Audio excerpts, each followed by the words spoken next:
Assalamu alaikum, a very good morning to all of you from the set of Rise and Shine with Behria. Today I have a special guest who is a TV anchor, is a news anchor, and I'm sure आप सब उन्हें जानते होंगे as he is currently doing a show on Express News as To the Point with Mansoor Ali Khan, and he has been serving for over a decade and in the leading news channels. Let's welcome, Assalamu alaikum sir. कैसे हैं आप? Thank you very much, बहुत शुक्रिया। अच्छा, तो मुझे आप बताएंगे कि you started as a reporter and then you led to the top of the career, right? तो व्हाट डू यू थिंक कि आपने जब स्टार्ट किया था तो सोचा था कभी कि इस मुकाम पे पहुंचेंगे? Not at all. एक्चुअली बड़ा हादसाती तौर पे मेरी एंट्री हुई थी मीडिया के अंदर। We are basically a business family, तो मैं भी बिज़नेस ही हैंडल करता था। और वन फाइन डे मैं अखबार पढ़ने का बहुत शौक़ था, डॉन अखबार में रोज़ाना पढ़ता था। तो एक दिन अखबार खोला तो उसमें लिखा हुआ था कि एक नया टेलीविज़न चैनल आ रहा है, डॉन न्यूज़ लेकर आ रहा है। तो पता नहीं क्या हुआ, क्या एज होगी तब आपकी? I was about, I think 10 साल हो गए मुझे, तो I was about 28 years old. तो मैंने अपना ज़िंदगी में पहली दफ़ा CV बनाया और मैंने डॉन न्यूज़ के दफ्तर गया। वहाँ पे बाहर चौकीदार खड़ा हुआ था, उसको 100 रुपये रिश्वत दी और उसको कहा कि अंदर जाके दे देना, ये CV फेंकना मत। उसने अंदर जाके दे दिया और अगले दिन मुझे कॉल आ गई। उन्होंने मुझे कहा कि जी आप कैमरे के सामने बैठे हैं और ऑडिशन दें। मैंने कहा जी ऑडिशन क्या होता है, मुझे नहीं पता। उन्होंने कहा कि हम आपको एक स्क्रिप्ट देंगे, आपने उसको पढ़ के सुनाना है। मैंने कॉलेज के ज़माने में प्लेस वगैरह ड्रामास किए हुए थे, तो थोड़ा बहुत कॉन्फिडेंस था, तो मैंने वो करके दिखा दिया।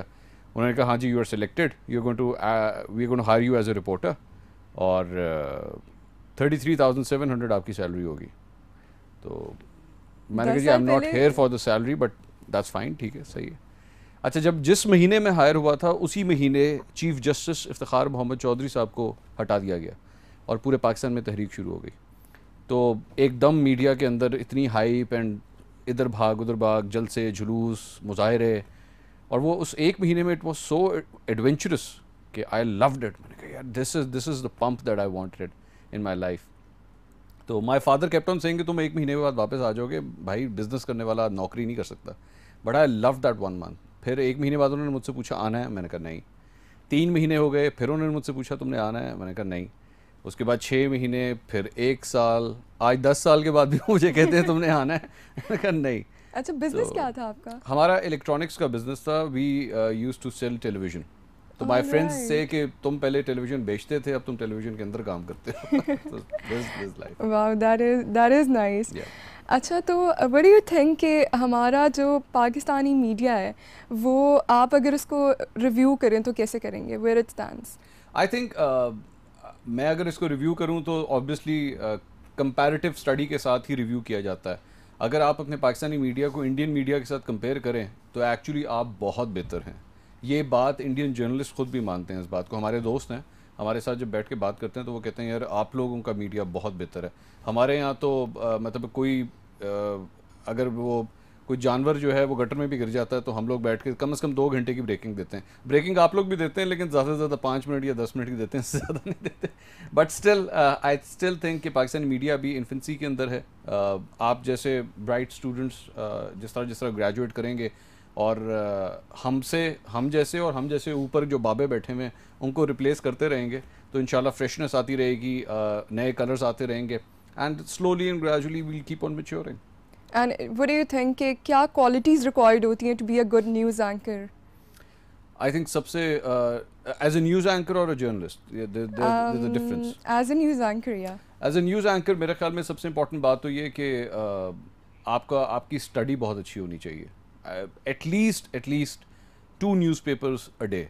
ये तो आपने सुबह, ये तो आपका जिस तरह बिल्कुल उस तरह जिस तरह आपने, it's for the ones who want to be in the field, definitely, in the current future. Either even if you want to be a producer, even if you want to be a reporter, even if you want to be an anchor, आपको हर सूरत में आपको 2 अखबार तो पढ़ना ही पढ़ना है। ये आप इसको लिख लें कि ये आपकी फील्ड की हदीस है, ये कि आपने करना ही करना है, ताकि जब आप आके कैमरे के सामने बैठें, बिकॉज ये जो कैमरा है ना, ये इतनी ख़तरनाक चीज़ है कि ये एंकर अगर ख़ास तौर पे अगर आप एंकर हैं या न्यूज़ एंकर हैं, ये आपको एक्सपोज कर देता है।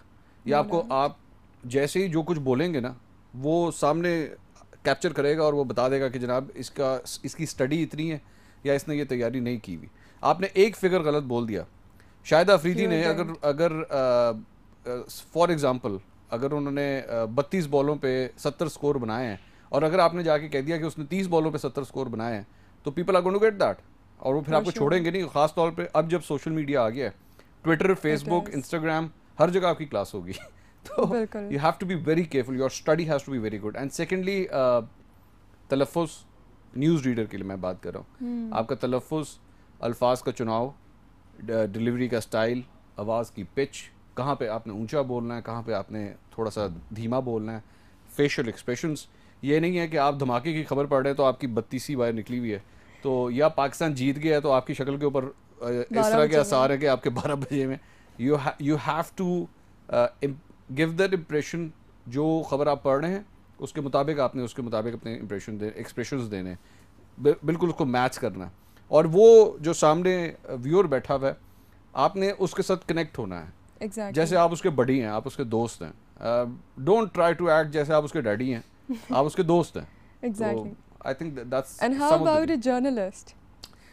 जर्नलिस्ट के लिए मेरे ख्याल में ये सबसे इंपॉर्टेंट बात है। I think that's a much more difficult job to do rather than being a news anchor. और वो सबसे इंपॉर्टेंट बात ये है कि रोज़ाना सुबह जब आप अपने दांत ब्रश करने के लिए बाथरूम जाए ना, तो जो सामने जो शीशा है उसको देखें तो आपको इस बात का एहसास होना चाहिए कि आज मैंने जो काम करना है वो मैंने एथिकल करना है, वो मैंने हलाल की रोज़ी रोटी कमानी। क्योंकि यू कांट इमेजिन, ये जो अक्सर कहते हैं ना, the pen is mightier than the sword, यकीन करें कि इसका एहसास जितना जर्नलिज्म के अंदर आके हुआ है ना, कि how strong is the pen really.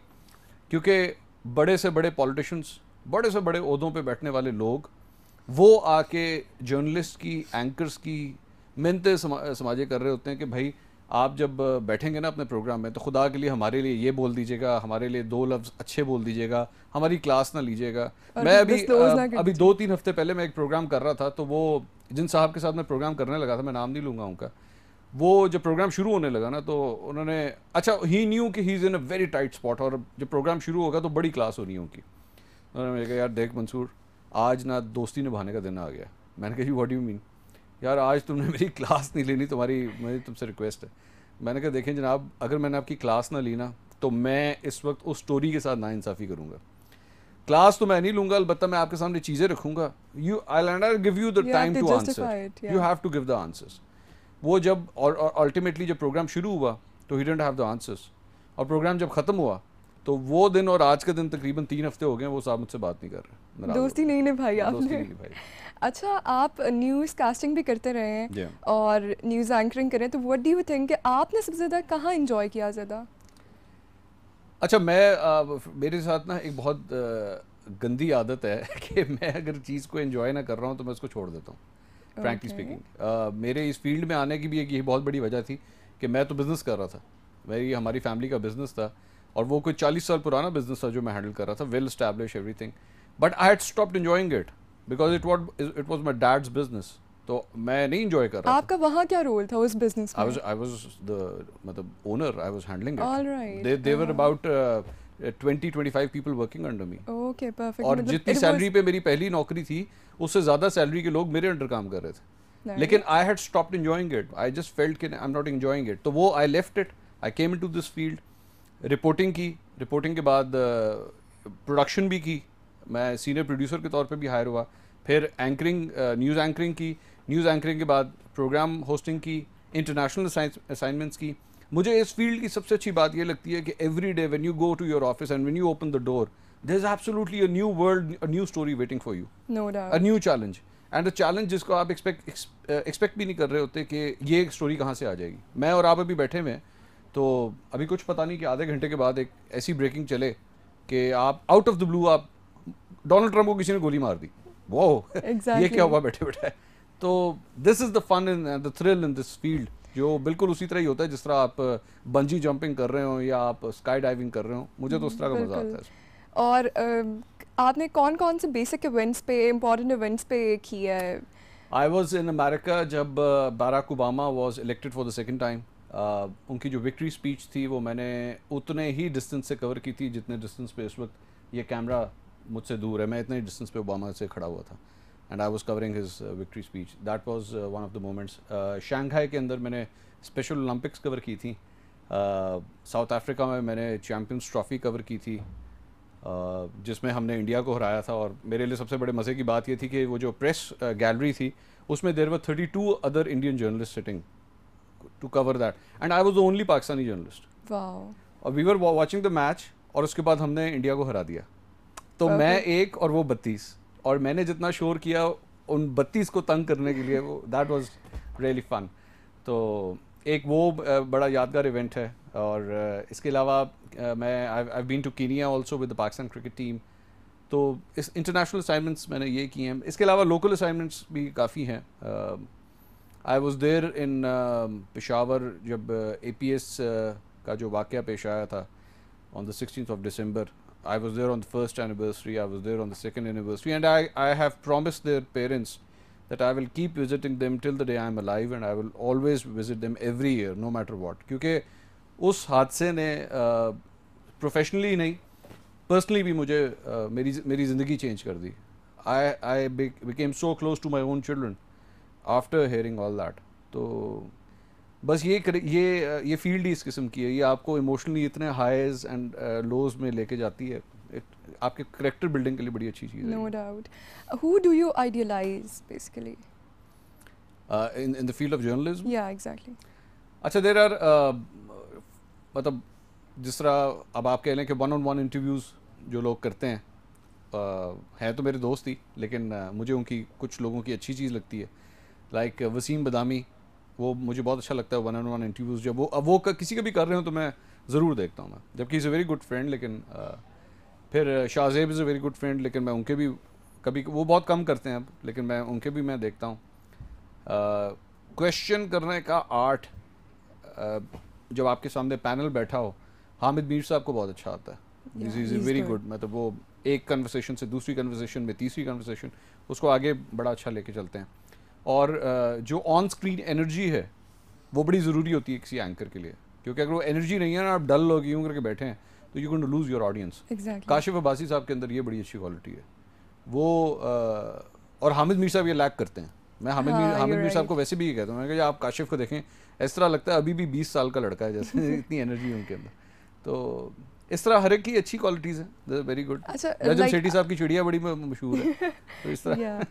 अच्छा, आप घर जाके अगर शो करके गए हैं तो जाके खुद अपना शो देखते हैं, how do you feel? I do. How do you feel then? अपनी टीम की क्लास लेता हूँ, अपनी क्लास लेता हूँ अगर कोई गलती हो तो. कई बार इस तरह होता है कि मैंने किसी से प्रोग्राम कर रहा हूँ और मैंने कोई क्वेश्चन किया है, उसने अपने जवाब के अंदर बड़ा कोई लूज पॉइंट दिया है, and I should have countered question him, but I didn't. तो वो मैं बाद में देखता हूँ कि ओहो आई मिस्ड दैट. ये बहुत बड़ा रिग्रेट होता है. ये बहुत बड़ा आई मिस्ड इट, बिकॉज वो आपने वो शाहरुख की एक मूवी देखी होगी जिसमें वो कोच बना होता है हॉकी टीम का, चक दे इंडिया. तो वो उसमें अपनी टीम को कहता है ये 70 मिनट के अंदर ही तुमने सब कुछ करना है. तो एक टॉक शो के अंदर भी आपके पास 36 मिनट होते हैं रफली. 36 मिनट के अंदर अंदर आपने पूरी परफॉर्मेंस देनी है. आपके पास 46 नहीं होंगे, 56 नहीं होंगे, 36 हैं. 36 के अंदर ही आपने सारा उसमें से गोड़ निकालना है. Exactly. तो वो sometimes if you miss that counter question, वो बड़ी फिर चिढ़ चढ़ती है कि यार वेयर वाज आई, मेरा दिमाग क्यों सोया हुआ था, आई should have asked him that. और समटाइम्स इस तरह होता है कि आपने टॉप 10 क्वेश्चंस प्रिपेयर किए होते हैं और you lose the plot, you lose the plot, और वो क्वेश्चंस किसी और तरफ ही चले जाते हैं. तो तब भी चिढ़ चढ़ती है बाद में कि नहीं, I should have perform better. Right. चलें हम यहीं से कंटिन्यू करेंगे after a short break.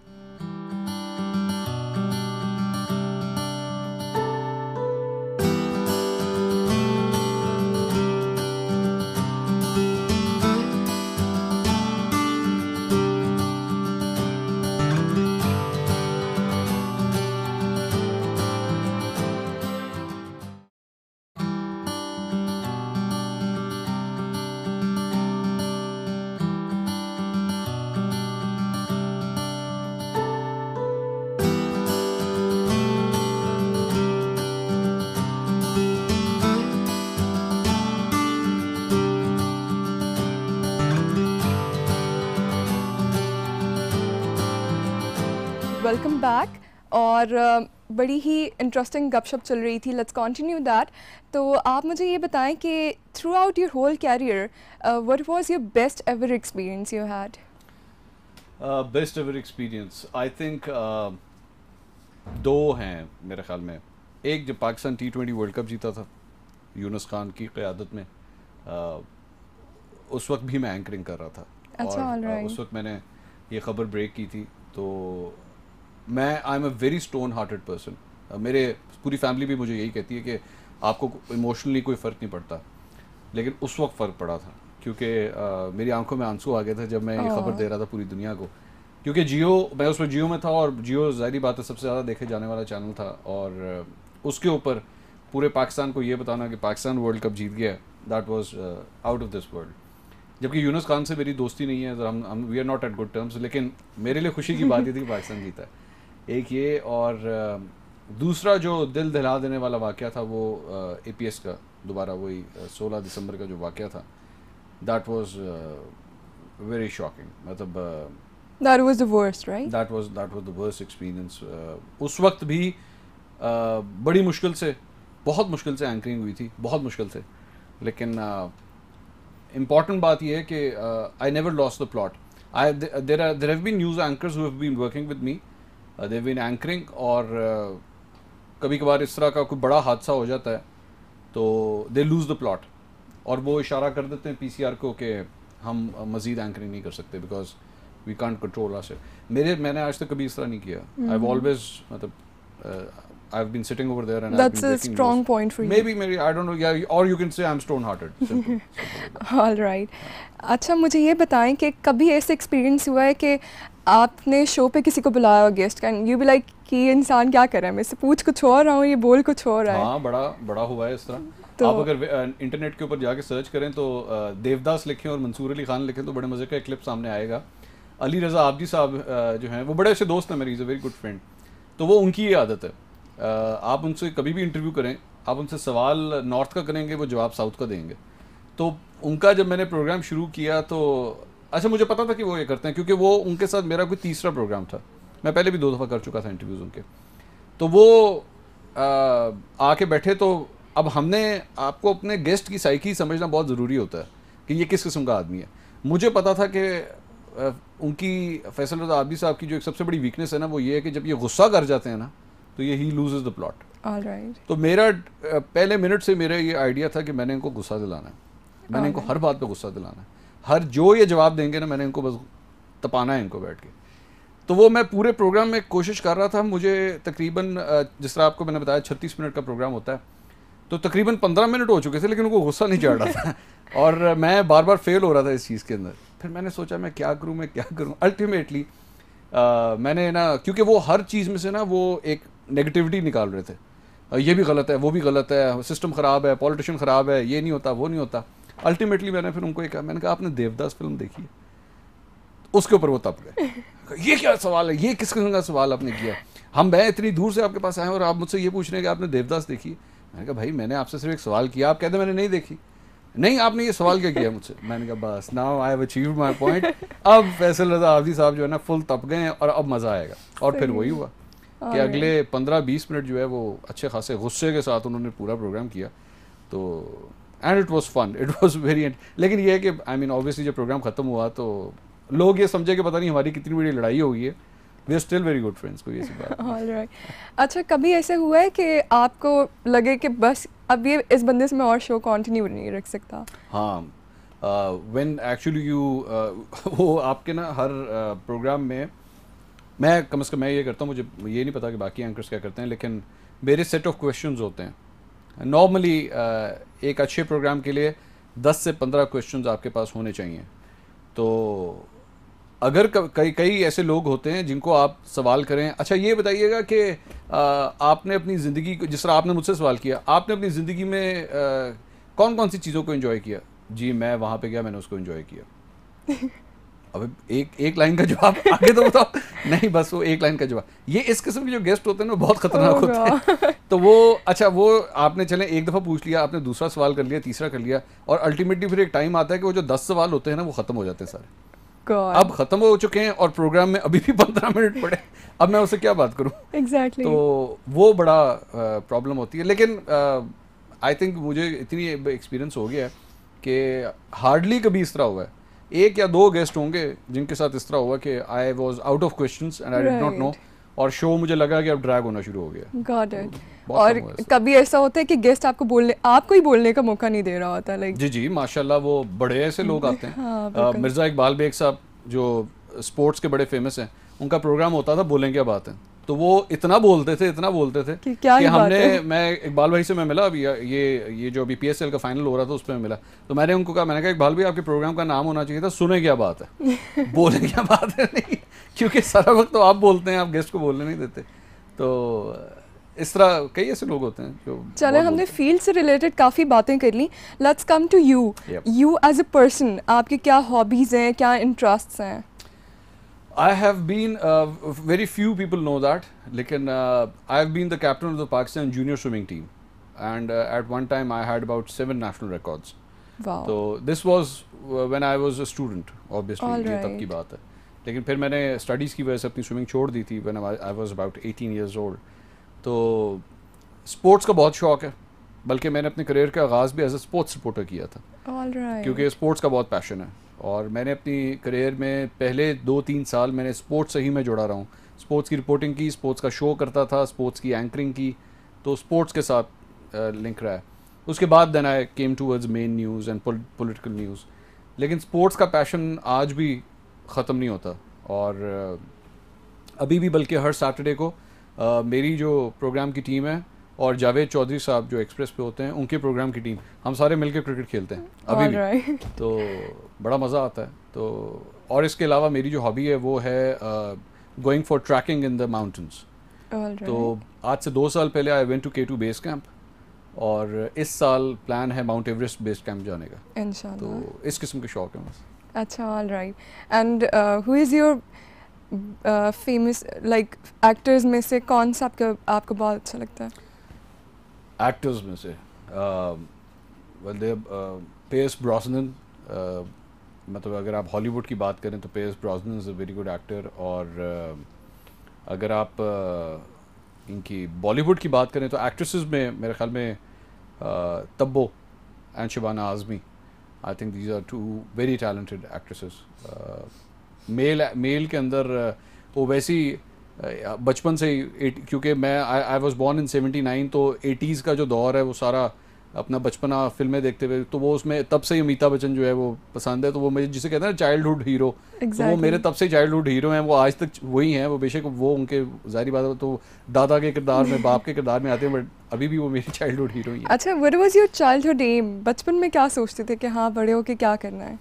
As I told you, I was a good swimmer, तो मुझे ये थोड़ा सा फेम बचपन में ही मिल गया था। I was only 12 years old जब मैंने पहली नेशनल चैम्पियनशिप मैंने जीती थी, पाकिस्तान अंडर 12 बेस्ट स्विमर में हुआ था।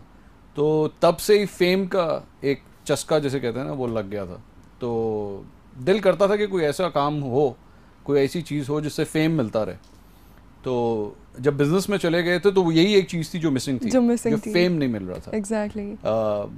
घर भी चल रहा था, पैसे भी ठीक ही थे और सब कुछ था, लेकिन कि फेम को संभालना थोड़ा मुश्किल होता है नहीं? ये सबसे बड़ी प्रॉब्लम है एंकर्स के साथ पाकिस्तान के अंदर, कि वो चीज़ डाइजेस्ट नहीं होती।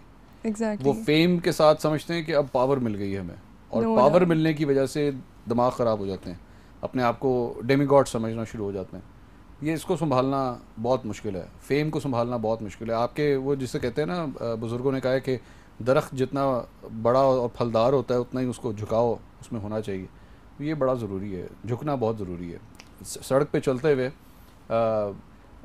कई लोग मिलते हैं जी, हमसे हमारे साथ सेल्फ़ी खींच लें, एक ऑटोग्राफ दे दें। I try to entertain all of them, कभी भी बदतमीज़ी नहीं करनी चाहिए। और मैंने कई लोगों को देखा है, कई एंकर्स को मैंने देखा है, वो पीछे के बात करो, पीछे डोंट डू दैट। आपको नहीं पता ये कैमरा यूं करके ऑफ हो गया ना, exactly. आपके सामने से कैमरा ऑफ हो गया, आप गए, ख़त्म।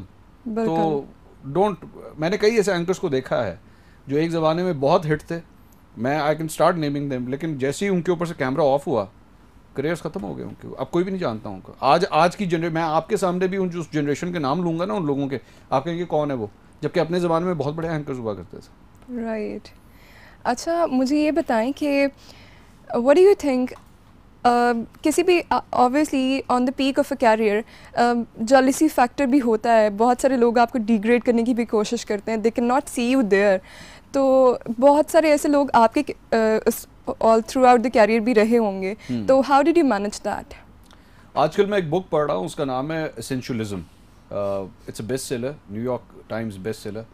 उसकी मैं उसको ही थोड़ा सा कोट करता हूँ। उसके अंदर सबसे अच्छी बात यह है कि अपने करियर्स के अंदर, अपनी ज़िंदगी के अंदर ना एक एम बना लीजिए कि आपकी ज़िंदगी की एसेंशियलिज्म क्या है। आप इस वक्त जिस तरह आप लोग सारे स्टूडेंट्स हैं और आपकी ज़िंदगी का एक एम है, इस एम में बहुत से ना इंटरफेरेंसेस आएंगी। कल को हो सकता है आपकी यूनिवर्सिटी में आपके किसी दोस्त से आपकी कोई लड़ाई हो जाए, तो आप घर पे जाके मैंने आज से बहरिया यूनिवर्सिटी में नहीं पढ़ना, मैं जा, डोंट डू दैट। अपने मेन एम के ऊपर रहिए कि मैंने इस एम के ऊपर रहना है, और इसमें से जितनी इंटरफेरेंसेस आएंगी, हर्डल्स आएंगी, मुझे रोकने की कोशिश की जाएगी, उनको साइड पे कर दें। तो जेलसी की जिस तरह आपने बात की, सिंस डे वन, जब से मैं मीडिया में आया हूँ तब से लेकर आज तक, जब मैं ऑन एयर जाऊँगा तब तक मेरे जो कंपेटिटर्स हैं उनको मैं बुरा ही लगूंगा, obviously, because this is natural. और शायद वो भी मुझे बुरे लगते हैं, मेरे अंदर भी, मैं भी इंसान ही हूँ ना, मेरे अंदर भी ह्यूमन इंस्टिंक्ट है। लेकिन keep your focus on, just keep on doing the best work. लोगों में जो है ना वो आपका काम पसंद आना चाहिए कि हाँ यार ये अच्छी जर्नलिज्म कर रहा है, ये बिकाऊ माल नहीं है, बस ये फोकस रखें। To hell with everything. And who supported you the most throughout your career? कहते हैं कि हर सक्सेसफुल शख्स के पीछे एक औरत का हाथ होता है। मेरी सक्सेस के पीछे दो औरतों का हाथ है, एक मेरी मदर का और एक मेरी वाइफ का। ये दोनों ही ना होते तो शायद मैं आज यहाँ पे ना होता। मेरी मदर ने वो शख्स बनाया जिसको मेरी वाइफ ने पसंद किया, और जब मैं इस फील्ड में आ रहा था तो I was already married and I asked my wife के ये मैं बहुत बड़ा स्टेप लेने लगा हूँ और इसके इकोनॉमिक रिपरकशंस हो सकते हैं। एंड ऑब्वियसली घर में जो जिसने चलाना है वो तो बेगम ने ही चलाना होता है। Exactly. पैसे अगर ना गए तो डांट आपको पड़ेगी। तो I asked her and she said go for it. She supported you the most. She supported me and ultimately करते आज यहाँ पे आ गए। बस ये एक प्रॉब्लम है कि जब हम घर जाते हैं तो ये शर्त होती है कि यहाँ पे एंकरिंग मत शुरू कीजिए, यहाँ पे इंसानों की तरह ही रहिएगा, एंकरिंग मेरे सामने मत कीजिए। बिल्कुल। अच्छा मुझे ये बताएं कि where do you see yourself after like 10 years? I don't know. I'm the sort कि I don't know कि मैं 10 साल के बाद कहाँ होऊंगा। I'm not a very big planner. Frankly speaking, मैं ज़्यादा से ज़्यादा ये प्लान कर सकता हूँ कि हाँ कल मेरा 1 बजे लंच है, बस that's it. इससे ज़्यादा नहीं है। या एक छोटा सा प्लान है कि हाँ यार मैंने जुलाई में जो है वो एक ट्रैक करने के लिए मैंने जाना है, बिकॉज मैं हर समर में जाता हूँ कहीं ना कहीं ट्रैक करना, तो हाँ बस जुलाई में जाना है, that's it. अगले साल पता नहीं जिंदा भी होते हैं कि नहीं होते। तो what I actually meant was कि like what do you plan के या फिर प्लान को रहने दें, ये बताएं कि what do you think कि अब obviously आपने हर चीज़ कर ली मीडिया की फील्ड में, क्या रहता है, क्या करना चाहते हैं आप? नहीं बहुत कुछ रहता है, ऐसी तो कोई बात नहीं। Tell me about that. बड़े एम है। अब जिस तरह राइट नाउ मैं एज एन एंकर मैं थोड़ा सा आपको जो सीढ़ी होती है ना चढ़ने की, वो मैं आपको एक्सप्लेन करता हूँ। सबसे पहले जब आप न्यूज़ एंकर बनते हैं ना, आप किसी भी चैनल में जाएंगे तो सबसे पहले तो वो आपको डालेंगे नाइट शिफ्ट में, which is called the graveyard shift. आप रात को 12 बजे दफ्तर जाएंगे, सुबह 8 बजे फारिग होंगे, ज़ॉम्बी की तरह पूरा दिन घूमेंगे, ये आपकी लाइफ होगी। तो पहली स्टेज तो ये। अगर आपने वहाँ अच्छा परफॉर्म किया तो वो चैनल उठा के आपको मेन न्यूज़ में डे टाइम्स में ले आएगा। अच्छा डे टाइम्स में भी सबसे पहले आपकी सुबह की शिफ्ट लगेगी, सुबह 8 बजे की, 10 बजे की, 12 बजे, जब बहुत कम लोग टीवी देखते हैं। फिर अगला आपको शिफ्ट किया जाएगा दोपहर के टाइम, अगर आप बेहतर हुए, फिर आपको शाम के टाइम, फिर आपको which is the prime time, the 9 o'clock and the 12 o'clock midnight, ये प्राइम टाइम बुलेटिन हैं। अच्छा फिर आपने ये भी कर लिया, फिर उसकी अगली स्टेज ये होती है हर न्यूज़ एंकर की। आज आप किसी भी न्यूज़ एंकर के पाकिस्तान के पूछेंगे ना, वो कहेगा जी आपकी क्या ख्वाहिश है, वो कहेगा जी मुझे प्रोग्राम चाहिए, मैंने प्रोग्राम होस्ट बनना है। और बहुत से न्यूज़ एंकर्स बने प्रोग्राम होस्ट और फ्लॉप हो गए, नहीं चल सके। तो आपने प्रोग्राम होस्ट बनना है और फिर वो प्रोग्राम होस्ट बन के सस्टेन भी करना है, उसको सक्सेसफुल भी रहना है। अच्छा उसके बाद प्रोग्राम आपको डिपेंड करता है किस स्लॉट में मिलता है। यानी प्रोग्राम तो 4 बजे का भी होता है, प्रोग्राम 7 बजे का भी होता है, लेकिन 2 टाइम स्लॉट्स हैं जो कि सबसे मेन स्लॉट्स हैं, एक 8 बजे का और एक 10 बजे का। जियो के अंदर जिस तरह हामिद मीर साहब करते हैं और शाहजेब खानज़ादा करते हैं 8 बजे और 10 बजे, तो हर चैनल के अंदर जो भी एंकर 8 बजे और 10 बजे का स्लॉट करता है वो उसका पिलर होता है, उसने उस चैनल को उठाया हुआ होता है। अच्छा, फिर 8 बजे और 10 बजे भी वीकेंड के 8 बजे या 10 बजे या वीक डेज के 8 बजे या 10 बजे, That has a difference, yeah. तो अभी तक मैं जहाँ पे हूँ वो मैं वीकेंड्स पे कर रहा हूँ, Friday Saturday Sunday on the weekends at 10 PM। Now my next aim is to come in the day time, in the weekdays 8 बजे या 10 बजे, और फिर वो करके भी obviously there is a rating chart, उसके अंदर आप किस जगह आके स्टैंड करते हैं। तो this is still long way to go. I got lot of competition on my left and right. I hope I'll be able to do that. If I'm able to do that, that's fine. That's good enough. You will, inshallah. I'm sure about that. अच्छा, ये बताएं कि obviously इतनी busy आपकी schedule रहता होगा, तो ऐसा होता है कि लाइक घर वालों की तरफ से हो कि टाइम प्रॉपर आप नहीं दे पाते या फिर बच्चे निगलेक्ट होते हैं, ऐसा कुछ हो? हाँ, आप सही कह रही हैं। जर्नलिज्म जो है वो मैं नहीं समझता कि ये 8 घंटे की जॉब है, ये 24 घंटे की जॉब है। मुझे परसों रात को 1:45 बजे अपने PCR से फ़ोन आया कि जी, मैं सोया हुआ था, मैं आई वाज एब्सोल्यूट, क्योंकि मैं I am an early sleeper, मैं 11:30 बजे तक, तकरीबन 11 साढ़े 11 तक सो जाता हूँ मैं। तो मैंने फ़ोन उठाया तो उन्होंने कहा वो जी वो उज़ैर बलोच को फ़ौज ने गिरफ़्तार कर लिया, इस पर आपका बीपर चाहिए। मैंने कहा भाई मैं सोया हुआ हूँ, मैंने ये ना हो कि मैं गलत बोल दूँ कि उज़ैर बलोच ने फ़ौज को गिरफ़्तार कर लिया मैं इस बिल्कुल सोया हुआ हूँ, डोंट टॉक टू मी, मैं गलत बोल दूँगा मैं। तो इट्स अ 24 आवर जॉब। एक बात तो ये तो उसमें होता है कि आपको फैमिली उसमें डिस्टर्ब होती है, लेकिन व्हाट आई डू इज़ कि I take out different chunks. मिसाल के तौर पे एक मैंने रखा हुआ है कि 1 हफ्ते की छुट्टियाँ वो सर्दियों में जब बच्चों को होती हैं तो आई टेक एन ऑफ, मैं भी ऑफ ले लेता हूँ, and I take them outside Pakistan या somewhere else, other any other hill station, ताकि उनके साथ 1 हफ्ता मैं वो एंजॉय करूँ। और फिर जब उनको गर्मियों की छुट्टियाँ होती हैं तो 3 हफ्ते की छुट्टियाँ फिर मैं तब लेता हूँ कि मैं उनको फिर कहीं अपने साथ मैं ले जा सकूँ। तो जब उनकी छुट्टियाँ हैं तब मेरी छुट्टियाँ हैं, ताकि I will be able to give them, वरना इस दौरान when I am on job तो मेरे लिए बिल्कुल भी टाइम निकालना इट्स इम्पॉसिबल। कितनी एज के बच्चे हैं आपके माशाल्लाह? आई गॉट 3 सन्स, एक 13 साल का, एक 12 साल का और एक 2 साल का। ऑल राइट, माशाल्लाह। तो आपको क्या लगता है कि बीइंग अ जर्नलिस्ट या बीइंग अ न्यूज़ एंकर, हर तरह, एक तो फ्रेंड्स को भी टाइम देना होता है, हर चीज़ मैनेज करनी होती है, डू यू थिंक कि आप अपने आप को भी टाइम दे सकते हैं? अच्छा, मज़े की बात यह है कि I hardly have any friends, I hardly socialise. मेरी फ्रेंडशिप या तो अखबारों से है या किताबों से है। That's perfect. तो मेरी जिस चीज़ से फ्रेंडशिप है वही मेरे करियर के साथ एसोसिएटेड चीज़ है, कि मैं जितना स्टडी कर लूँ उतना ही कम होता है। तो ना मुझे कोई वो होटलिंग का शौक़ है, ना खाना खाने का कहीं बाहर जाके शौक़ है, इस किस्म के शौक़ पाले नहीं हुए। सिर्फ अपनी किताबें हैं। मेरा एक कमरा है जिसमें मेरी किताबों से वो भरा हुआ है, मेरे अखबारों से वो भरा हुआ है, मैगज़ीन से वो भरा हुआ है। और मेरे घर पे उनको पता है कि once I enter this room, तो अब अगर कोई इमरजेंसी होगी तो सिर्फ मेरा फ़ोन इस तरह पड़ा होता है तो सामने एक मैसेज आ जाएगा कि जनाब यहाँ पे आपकी ज़रूरत है, अगर आप टाइम दे सकें तो निकाल लें। मैं वो मैसेज देखता हूँ, अगर तो वो इंपॉर्टेंट होगा तो मैं उसी वक्त उठ के बाहर चला जाऊँगा, अगर नहीं होगा तो मैं उसको बाद में टाइम दूँगा। तो मैंने अपनी लाइफ ही इस तरह बनाई हुई है कि it hardly matters to me. Perfect. Let's take a short break here. We'll be right back.